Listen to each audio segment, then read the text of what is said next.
mendengar suara-Mu.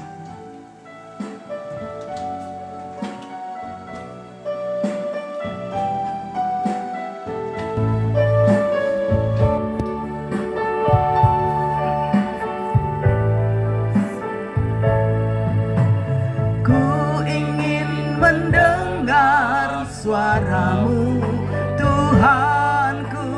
Ku sadar diciptakan untuk rencana-Mu yang mulia. Ku serahkan hidupku padamu, Yesus Rajaku, dan ku perhatikan kehendak-Mu padaku. Ku mau turut selalu dalam rencana-Mu, Tuhan, sampai bumi penuh kemuliaan-Mu. Mari Bapak Ibu Saudara, saya undang untuk bangkit berdiri.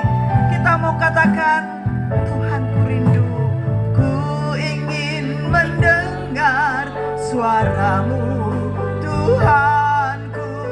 Ku sadar diciptakan untuk rencana-Mu yang mulia. Ku serahkan hidupku padamu, Yesus Rajaku, dan ku perhatikan kehendak-Mu padaku. Ku mau turut selalu dalam rencana-Mu, Tuhan, sampai bumi penuh kemuliaan-Mu. Sampai bumi penuh kemuliaan-Mu. Sampai bumi penuh kemuliaan-Mu. Waktu selanjutnya kami serahkan kepada Pendeta Juni. Mari kita berdoa. Inilah panggilan setiap kami, Tuhan. Sampai bumi penuh dengan kemuliaan-Mu. Tuhan, terima kasih Engkau menempatkan kami di tengah-tengah dunia ini, untuk kami boleh menjadi saksi Tuhan di tengah kegelapan dunia ini. Terima kasih Bapa yang baik, malam hari ini kami sudah memuji memuliakan Engkau. Terima kasih juga untuk kesaksian yang boleh kami dengar. Sungguh Engkau Allah yang hidup. Engkau Allah yang tidak pernah mengecewakan setiap kami. Terima kasih Tuhan, kami bangga memiliki Allah seperti Engkau. Malam hari ini Tuhan, kami mau mendengarkan sebagian dari kebenaran firman-Mu. Kiranya Roh-Mu yang kudus yang boleh memberikan kami pengertian, sehingga firman-Mu boleh memberkati setiap kami. Tolong hamba-Mu di dalam segala keterbatasan. Pakai hamba-Mu ya Tuhan, untuk boleh menjadi saluran berkat bagi setiap jemaat-Mu. Di dalam nama Tuhan kami Yesus Kristus, kami berdoa dan mengucap syukur. Haleluya. Amin. Silakan duduk kembali Bapak Ibu Saudara.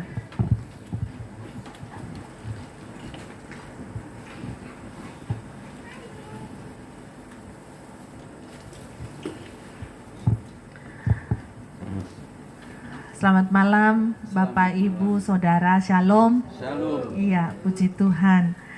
Malam hari ini Tuhan boleh pertemukan kita kembali di dalam kemurahan-Nya, ya. Kita akan merenungkan satu bagian dari kebenaran firman Tuhan.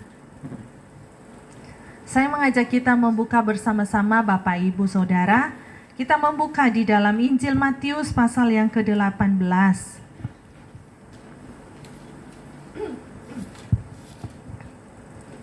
Injil Matius pasal yang ke-18 ayat yang ke-21 sampai ayatnya yang ke-35. Kalau Bapak Ibu Saudara sudah menemukannya, kita baca bergantian ayat ini ya. Saya ayat yang ganjil, Bapak Ibu Saudara ayat yang genap. Matius 18 ayat yang ke-21 sampai ayat yang ke-35. Demikian firman Tuhan. Kemudian datanglah Petrus dan berkata kepada Yesus, Tuhan, sampai berapa kali aku harus mengampuni saudaraku jika ia berbuat dosa terhadap aku? Sampai 7 kali? Yesus berkata kepadanya, bukan, aku berkata padamu, bukan sampai 7 kali, melainkan sampai 70 kali.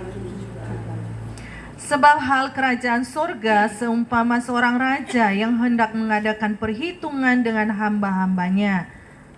Setelah dia mulai mengadakan perhitungan itu, dihadapkanlah kepadanya seorang yang berhutang 10.000 talenta.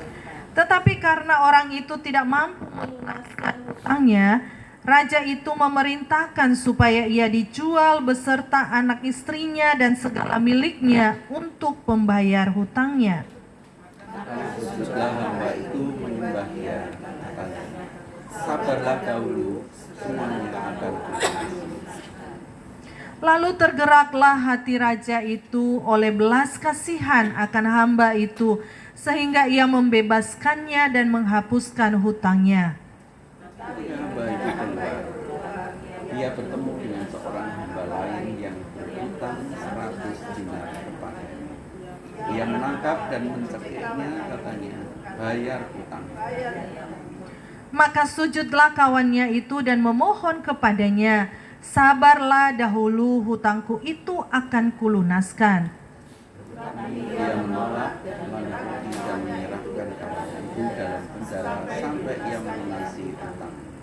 Melihat itu, kawan-kawannya yang lain sangat sedih, lalu menyampaikan segala yang terjadi kepada tuan mereka. Kemudian tuan itu menyuruh memanggil orang itu dan berkata kepadanya, hei hamba yang jahat, seluruh hutangmu telah kuhapuskan karena engkau memohon padaku. Bukankah engkau pun harus mengasihani kawanmu seperti aku telah mengasihani engkau? Tuannya itu pun marah dan menyerahkan kepada Al-Buju sampai dia melunasi seluruh hutangnya. Maka Bapakku yang di surga akan berbuat demikian juga terhadap kamu, apabila kamu masing-masing tidak mengampuni saudaramu dengan segenap hatimu. Demikian sejauh pembacaan firman Tuhan, Bapak Ibu Saudara. Bapak Ibu Saudara yang dikasihi Tuhan, kalau kita melihat di dalam realita kehidupan, ya, di dalam dunia ini, tidak mungkin seseorang tidak pernah melakukan kesalahan, ya. Tidak mungkin seseorang tidak pernah melakukan kesalahan. Setiap kita tanpa terkecuali pernah melakukan kesalahan, ya, bahkan kesalahannya sampai fatal gitu ya Bapak Ibu Saudara. Kalau saya boleh bertanya kepada kita, mana yang lebih mudah bagi kita Bapak Ibu Saudara mengampuni orang yang terdekat terdekat dengan kita atau yang terjauh dengan kita? Kalau mau jujur, yang terdekat.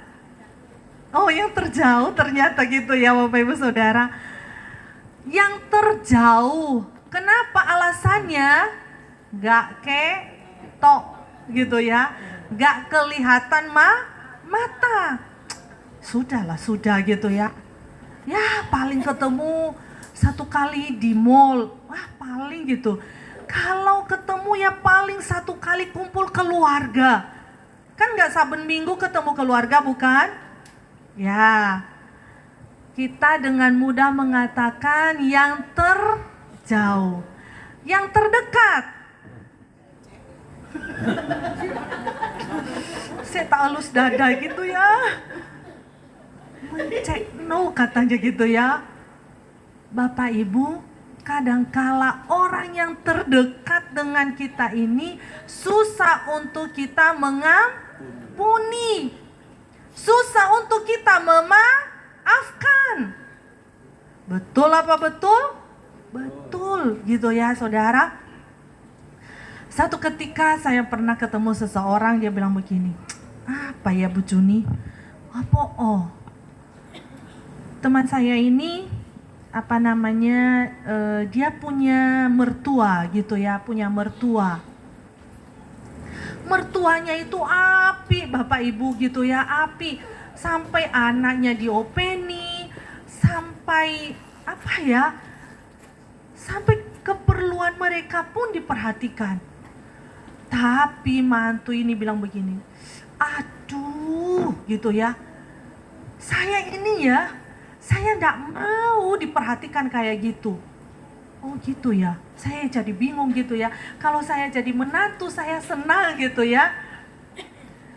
Dia bilang begini, enggak sampai diurusi gitu ya. Lebih baik gitu ya, lebih baik enggak usah gitu. Karena apa? Kadang hal sepele menjadi hal yang besar gitu ya. Saya percaya jemaat Tuhan enggak ada yang seperti itu, amin. Amin gitu ya Bapak Ibu Saudara. Itulah realita kehidupan kita ya. Betapa dengan mudah orang yang terjauh dengan kita itu mudah untuk kita maafkan, mudah untuk kita ampuni. Orang yang terdekat dengan kita susah. Susah sekali untuk kita maafkan, susah sekali untuk kita ampuni. Apalagi kalau yang berjumpa dengan kita setiap hari. Tetapi itulah keadaan kita sebenarnya Bapak Ibu Saudara, ya. Bagaimana Tuhan terus mengingatkan kita lewat firman-Nya. Ketika kita melihat ya, di dalam bagian kebenaran firman Tuhan ini, bagaimana seorang Petrus itu bertanya kepada Yesus, berapa kali aku harus mengampuni saudaraku? 7 kali gitu ya.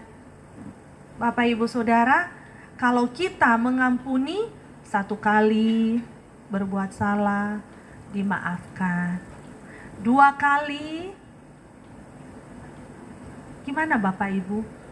Oh setengah gitu ya. 2 kali masih dimaafkan. 3 kali tungguin ya gitu ya. Saya senang gitu ya Bapak Ibu, bahasa Jawanya itu macam-macam gitu ya. Titenio yo gitu ya. Ada lagi bahasa yang lain gitu ya. Saya senang. Itu setidaknya memberi alarm bagi kita gitu ya. Sebuah peringatan, sampai berapa kali sih kita itu mengampuni gitu ya. Sampai berapa kali saya ini harus memaafkan orang yang sudah menyakiti saya, yang sudah melukai saya, yang sudah mengecewakan saya. Kalau kita melihat berita Bapak Ibu, Berapa banyak KDRT belakangan ini, ya? Banyak sekali. Itu yang kelihatan di media sosial, tapi yang tidak kelihatan mungkin banyak, ya.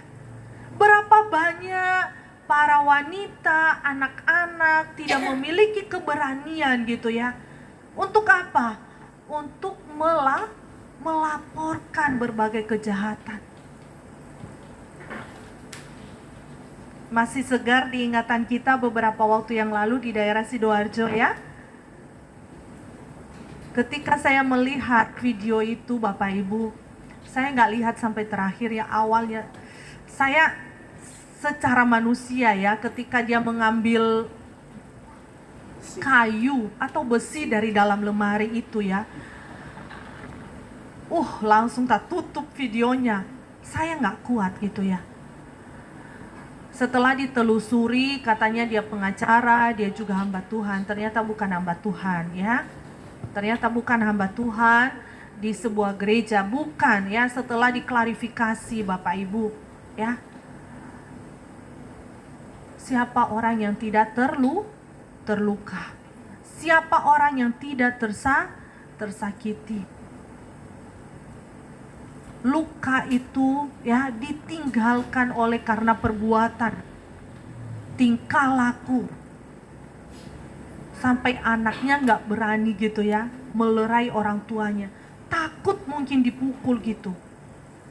Bapak Ibu Saudara yang dikasihi Tuhan, ketika kita melihat di dalam bagian kebenaran firman Tuhan ini, sebuah gambaran diberikan kepada kita gitu ya. Bagaimana tentang kehidupan manusia itu yang sebenarnya. Ini sebuah contoh yang bisa menjadi kenyataan loh Bapak Ibu Saudara. Bagaimana ini dikisahkan kepada kita di dalam ayat yang ke-23. Bapak Ibu melihat di dalam bagian ini, bagaimana seseorang gitu ya, seseorang memiliki utang ya. Dia memiliki utang yang begitu banyak yang tidak mampu untuk dia bayarkan. Berapa banyak utangnya Bapak Ibu Saudara? 10.000 talenta. Bayangkan gitu ya, 10.000 talenta utang yang kalau dibilang ya dia nggak mampu bayar sampai keturunan keberapa. 1 talenta itu kalau Bapak Ibu melihat di Alkitab manual bagian terakhir itu, 1 talenta itu sebanyak 6.000 dinar. Lah, 6.000 dinar ini banyak nggak? Banyak Bapak Ibu. 1 dinar itu 1 hari upah orang bekerja. Lah, kalau 6.000 dinar kira-kira berapa tahun?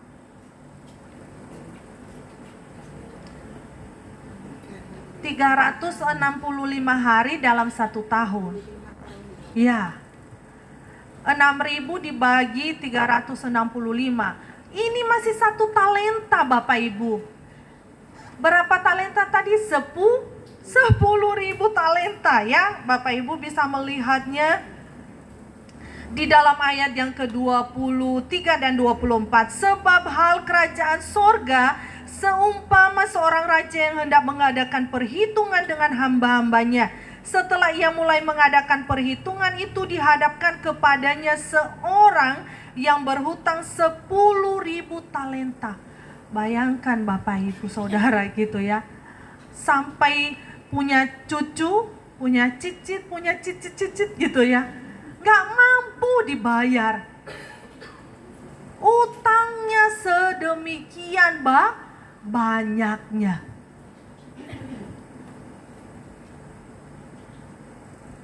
Mungkin kita menarik nafas panjang gitu ya. Kalau kita aja punya hutang 10 juta Bapak Ibu, kita mikir gitu ya, kudu lunas. Piye cara bayar wes, yang penting harus dibayar. Betul nggak Bapak Ibu Saudara? Ya, kita memikirkan cara. Karena apa? Ketika orang meminjamkan uang kepada kita, sebenarnya uang itu juga dia perlukan. Jangan yang ditagih lebih galak daripada yang menagih, tetapi itu realita, ya. Itu realita, yang ditagih itu apa? Gitu ya. Tahu saya ini nggak punya uang. Waduh.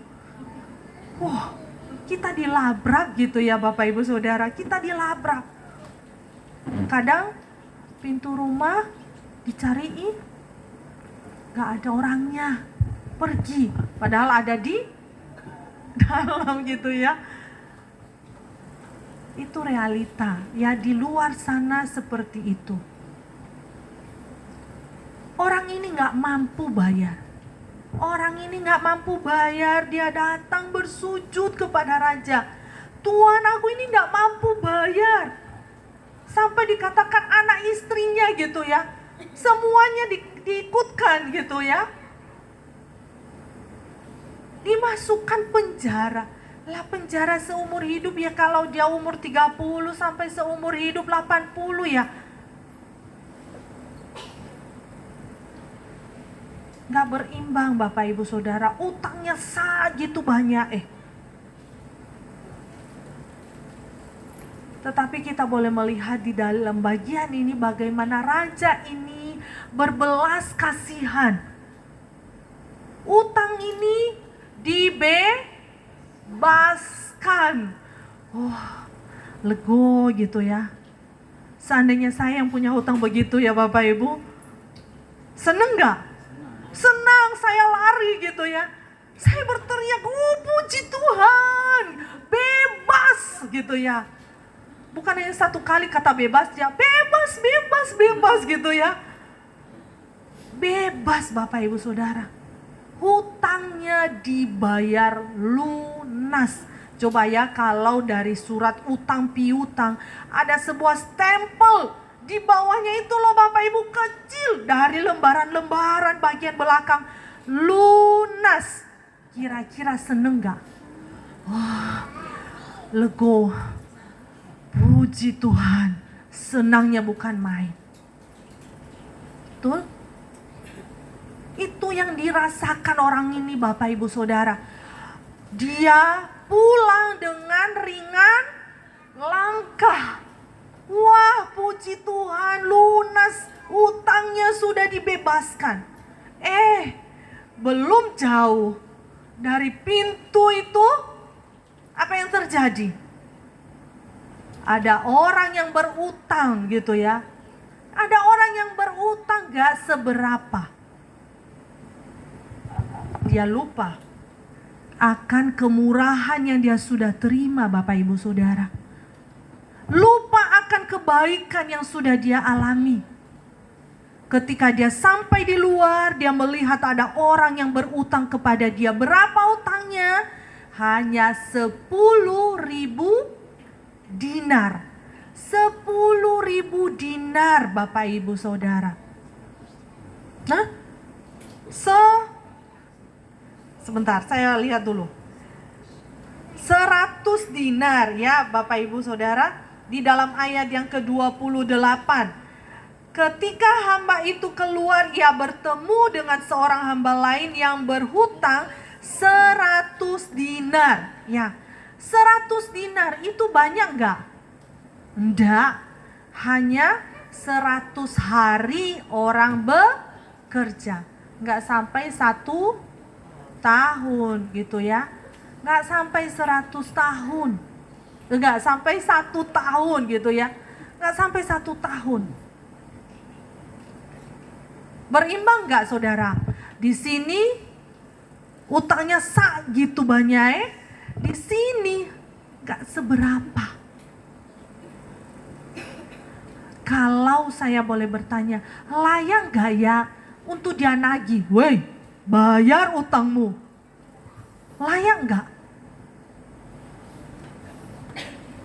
Enggak layak. Tetapi namanya manusia yang egois Bapak Ibu Saudara, utang itu harus dibayar.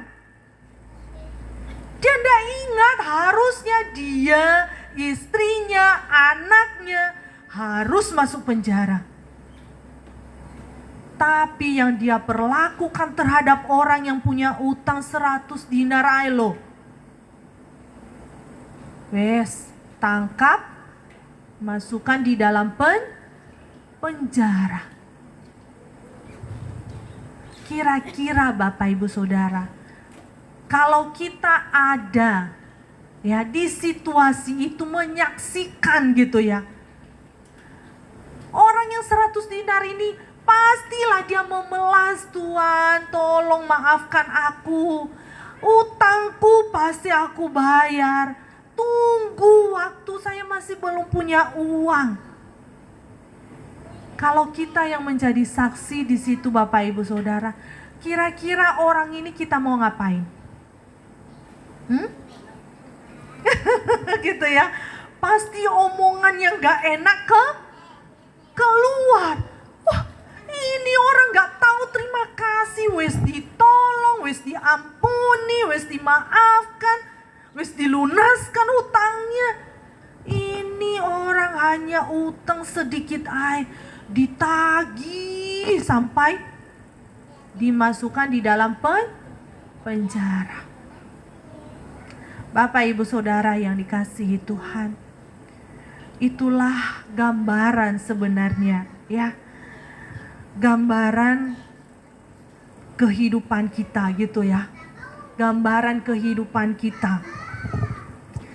Bagaimana dikatakan bahwa sebenarnya kita ini orang yang banyak hutangnya ya, orang yang banyak hutangnya dan tidak layak untuk menerima belas kasihan dari Tuhan.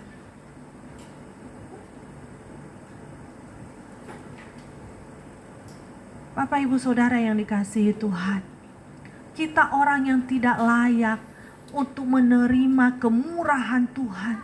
Kita orang yang tidak layak untuk menerima pengampunan dari Tuhan. Sebenarnya kita orang yang tidak layak menerima lunas gitu ya. Hutangmu telah dibayar lunas. Siapa yang membayar hutang dosa kita dengan lunas sempurna? Yaitu Kristus di atas kayu salib. Pengorbanannya yang begitu mulia Bapak Ibu Saudara bagi setiap kita ya. Perhatian kita seharusnya Bapak Ibu Saudara bagaimana? Lebih tertuju kepada apa? Kepada berapa banyaknya kemurahan demi kemurahan Tuhan yang sudah kita alami. Kemurahan Tuhan yang sudah kita rasakan. Kemurahan Tuhan yang sudah kita nikmati. Sehingga apa Bapak Ibu Saudara? Sehingga kita belajar untuk menghargai akan kasih karunia Tuhan. Bapak Ibu Saudara yang dikasihi Tuhan, kadangkala yang kita lihat ini apa? Berapa banyak kita sudah dirugikan. Kalau saya nggak menagih gitu ya, saya dirugikan dong gitu ya. Padahal dia lupa bahwa dia sudah diampuni. Bapak Ibu Saudara yang dikasihi Tuhan, pengorbanan Kristus di atas kayu salib ya, betapa berharganya, betapa mulianya. Sehingga ketika Petrus menanyakan bagian ini di awal, apa yang dia katakan? Berapa kali aku harus mengampuni saudaraku? 7 kali? Karena dalam tradisi Yahudi Bapak Ibu Saudara, angka 7 itu adalah angka sempurna. Ya. Makanya dia menjawab terlebih dahulu 7 kali. Tetapi Yesus menjawab berapa kali? 7 kali 77 kali. Berarti berapa? banyak gitu ya. Banyak.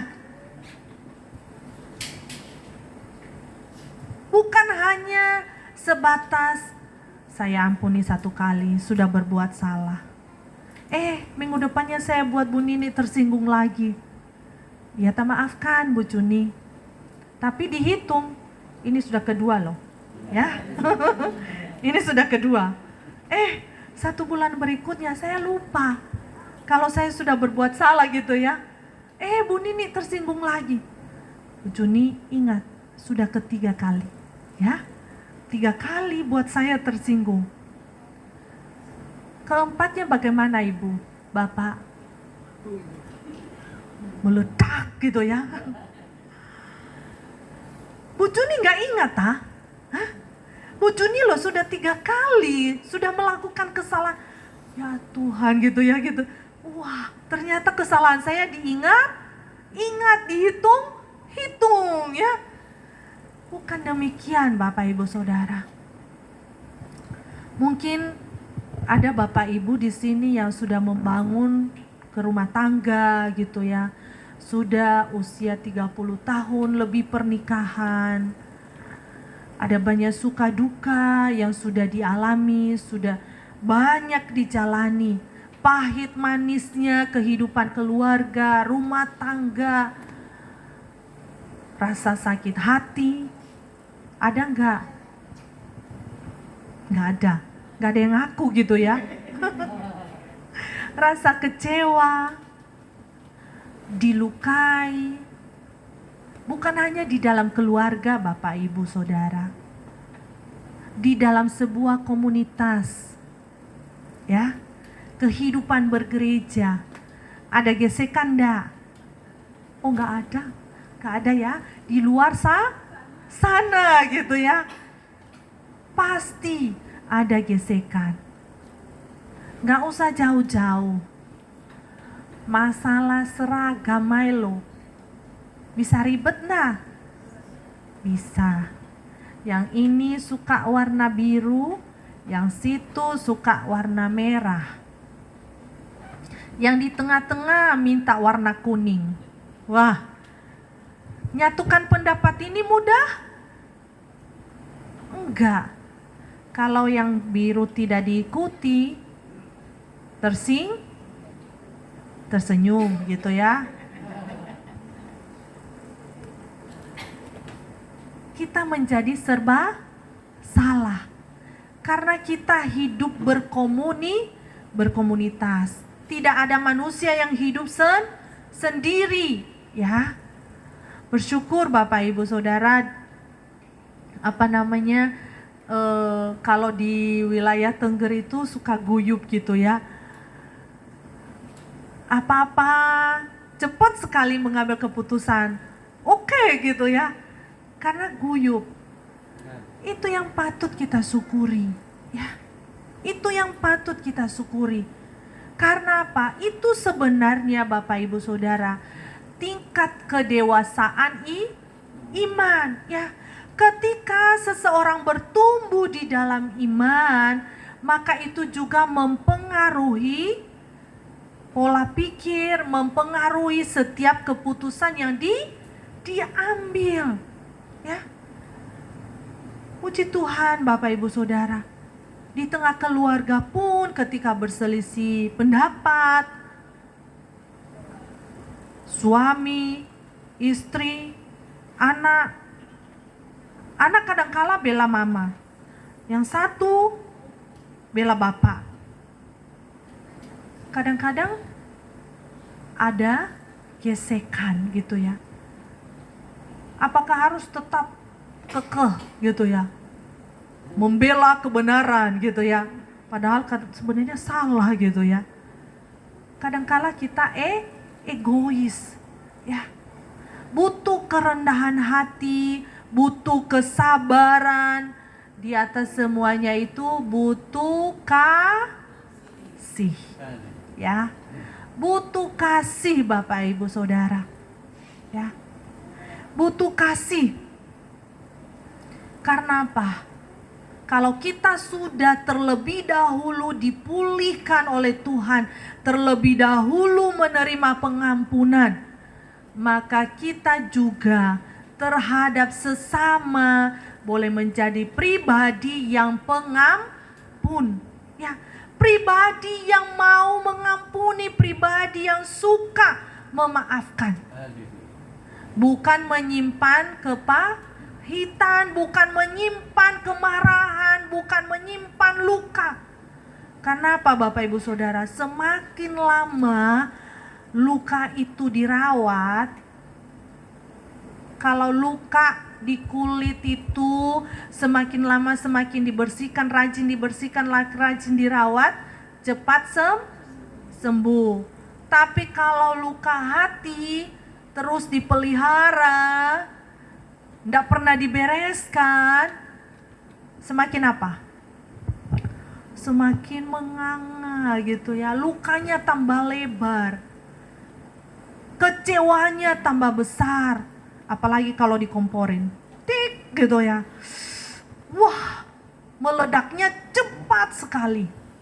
Gak usah mikir nanti ini tersinggung apa enggak, pokoknya gitu ya.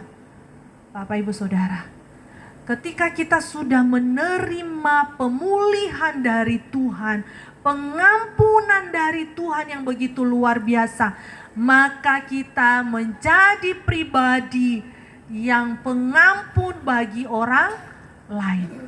Karena kasih Kristus itu yang sanggup untuk memulihkan kita. Maka Bapak Ibu Saudara, ketika pertanyaan ini diajukan kepada kita, berapa kali kita harus mengampuni orang yang berbuat salah kepada kita? Pengampunan yang kita berikan tidak ada batasnya. Kita percaya bahwa Tuhan di dalam karya Roh Kudus memberikan kita kemampuan, memberikan kita kekuatan untuk apa? Untuk boleh menjadi pengampun bagi orang lain. Menerima mereka apa adanya seperti Kristus telah menerima setiap kita. Kiranya Tuhan boleh menolong dan memberkati lewat kebenaran firman Tuhan malam hari ini. Di tengah-tengah perjalanan kehidupan kita, di dalam keluarga, di dalam lingkungan, di dalam komunitas, kita belajar mengingat bahwa ketika saya dikecewakan orang, saya tahu bahwa kasih Kristus itu lebih besar dari apa yang mereka lakukan kepada saya. Sehingga saya boleh memberikan maaf, memberikan ampun bagi mereka. Tuhan memberkati kita. Mari kita berdoa. Tuhan, kami bersyukur malam hari ini Engkau menyapa kami melalui kebenaran firman-Mu Tuhan. Kami sadar bahwa di dalam realita kehidupan ini, betapa mudahnya kami terluka, betapa mudahnya kami diperlakukan dengan tidak baik. Baik disengaja maupun tidak disengaja Tuhan. Hal-hal demikian sering kali diperhadapkan kepada kami. Entahkah itu di tengah-tengah keluarga, di dalam pekerjaan, di dalam komunitas kami. Tuhan, kami bersyukur Engkau menyapa kami melalui kebenaran firman-Mu malam hari ini. Seberapa kali kami harus mengampuni orang yang berbuat salah terhadap kami. Ini adalah yang menjadi sebuah penghiburan bagi kami Tuhan. Bahwa pengampunan itu telah kami dapatkan oleh karena pengorbanan-Mu yang begitu dahsyat, yang begitu besar, yang begitu mulia bagi setiap kami. Dan kami boleh dimampukan untuk boleh mengampuni sesama kami. oleh karena pekerjaan Roh Kudus di dalam hati kami masing-masing. Tolonglah kami Tuhan, agar kasih itu kami boleh wujud nyatakan di dalam kehidupan kami, dimanapun Tuhan tempatkan kami. Berkati setiap jemaat-Mu Tuhan. Tuhan juga melihat setiap pergumulan mereka yang hadir malam hari ini. Dan Tuhan juga boleh menilik mereka satu persatu. Terima kasih Tuhan, terima kasih. Terpujilah Engkau. Ibadah kami selanjutnya kami serahkan di dalam pimpinan Tuhan. Di dalam nama Tuhan kami Yesus Kristus kami berdoa. Amin. Di akhir ibadah kami pada sore hari ini Tuhan, kiranya Engkau tetap menjaga kami, Engkau hadir di tempat ini. Terima kasih Tuhan untuk segala berkat rohani berupa firman Tuhan yang sudah Engkau taburkan di hati kami masing-masing. Biarlah Tuhan pengampunan yang sudah Engkau ajarkan pada kami itu melekat di hati kami. Sehingga kami pun juga mengampuni pada saudara-saudara kami yang mungkin tidak berkenan di hati kami. Terima kasih Tuhan Yesus. Kami juga membawa persembahan kami pada sore hari ini ke hadirat-Mu. Biarlah Tuhan persembahan kami yang sedikit ini boleh menjadi perluasan bagi kerajaan-Mu di muka bumi ini, terutama Tuhan di gereja-Mu ini. Terima kasih Bapa. Hanya di dalam nama Tuhan Yesus kami boleh mengucap syukur dan berdoa. Amin. Amin. Tuhan berkati setiap persembahan Bapak Ibu Saudara-saudara ya. Dalam kesempatan ini saya menyampaikan terima kasih kepada Ibu Pendeta Juni yang boleh melayani kita. Tuhan berkati dalam pelayanannya di gereja kita Ishak Moseh Surabaya atau dimanapun Tuhan memakai beliau. Dan juga pada malam hari ini saya mengajak Bapak Ibu Saudara untuk berdoa syafaat terutama untuk pembangunan gereja kita yang saat ini masih dalam tahap proses. Ya Tuhan boleh menolong, memberkati. Nanti untuk doa saya mohon kepada Ibu Teresia ya bisa berdoa untuk pembangunan gedung gereja Tengger supaya dapat terselesaikan dengan baik. Dan kita percaya bahwa hanya Tuhanlah yang sanggup menjawab doa kita. Terima kasih Tuhan, kami kembali bersatu hati. Kami menghadap kepadamu, mengucap syukur buat sore hari ini kami boleh menyelesaikan Tuhan kebaktian ini dengan baik. Tuhan terima kasih Bapak sebagai bukti bahwa kami mengasihi-Mu dan kami juga bergantung akan kepada-Mu. Bapak kami saat ini bersatu hati kami berdoa untuk pembangunan gereja kami. Bapak Engkau campur tangan Tuhan. Engkau melihat segala keuangan dana. Engkau melihat semua menjadi kekurangan kami. Tuhan, mari Engkau yang mencukupkan. Engkau yang menyempurnakan. Mulai dari pembangunan Tuhan, dari awal sampai akhir. Kami percaya gereja itu akan selesai pada waktu. Tuhan, gereja itu untuk membuat kami berbakti kepadamu. Tuhan, untuk memuji Engkau. Kami tahu Tuhan, Engkau pasti campur tangan. Dan menyelesaikannya dengan baik Tuhan. Gerakkan semua donatur-donatur Tuhan yang Kau sudah pilih untuk menyelesaikannya Tuhan. Memberikan apa yang sudah Kau limpahkan kepada mereka untuk menjadi sebagian besar mereka berikan untuk kemuliaan nama-Mu. Terima kasih Tuhan. Suatu saat kami akan kembali berbakti di sana dengan gereja yang lebih baik. Kami mengucap syukur Engkau sudah memulainya, maka Engkau akan menyelesaikannya dengan baik. Terima kasih Tuhan. Kami serahkan segala di dalam nama Tuhan Yesus. Haleluya. Amin. Tiada yang seperti Engkau, begitu mengasihi. Engkau yang mengampuni dosa kami. Kami percaya Engkau yang memberi kekuatan kepada kami juga untuk mengampuni orang yang bersalah pada kami. Doaku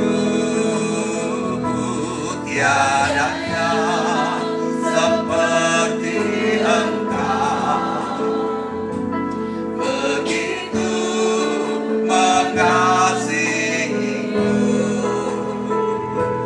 Kau telah sanggup merawat seluruh kehidupan kami. Mari kita angkat tangan kita. Aku percaya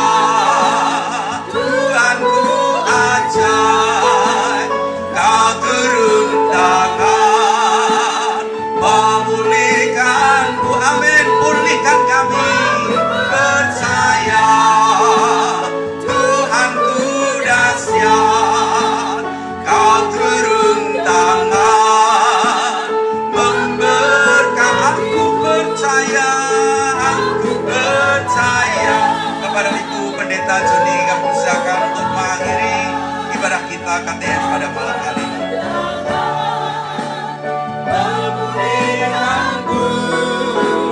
Aku percaya Tuhanku dahsyat, Kau turun tangan memberkatiku, Kau turun tangan memberkatiku, Kau turun tangan memberkatiku.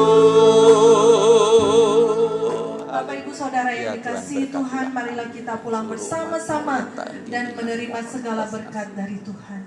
Damai sejahtera dari Allah Bapa, kasih karunia daripada Tuhan kita Yesus Kristus, serta persekutuan dengan Roh-Nya yang kudus boleh menyertai setiap kita mulai saat ini sampai Maranatha Tuhan Yesus datang pada kali yang kedua. Haleluya. Amin.